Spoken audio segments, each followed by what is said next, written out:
Hero Raj Tarun కో ఓ వింత రోగం ఉంది. అది అలాంటి రోగం కాదు. ఎవరికైనా చెబితే నవ్వుతారు కూడా. ఆ రోగం పేరు క్లెప్టామేనియా. తనకు తెలియకుండానే అవసరం ఉన్నా లేకపోయినా దొంగతనాలు చేసేయటమే ఈ రోగం ప్రత్యేకత. ఫర్ ఎగ్జాంపుల్, మీరు రాజ్ తరుణ్ ఓ కాఫీ షాప్లో ఉన్నారనుకోండి. సరదాగా మీతో మాట్లాడుతూనే టేబుల్ పై ఉన్న ఏదో ఒక వస్తువును తీసి జేబులో వేసుకుంటాడన్నమాట. తను దొంగతనం చేశాననే విషయం ఆ క్షణంలో రాజ్ తరుణ్కో తెలియదు. సింపుల్గా చెప్పాలంటే ఇది రాజ్ తరుణ్ రోగం.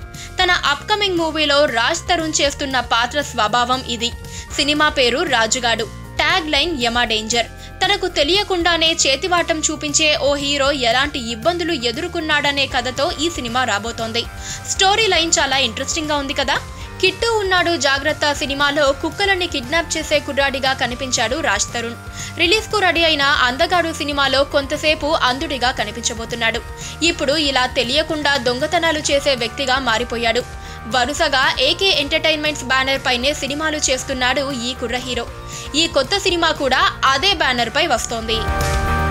పక్కనే ఒక గంట సింబల్ కనిపిస్తుంది కదా, దాన్ని నొక్కారనుకోండి, మేం చేసే వీడియో అప్డేట్స్, నోటిఫికేషన్స్ అన్నిటితో మీ డివైస్లో వాలిపోతాం.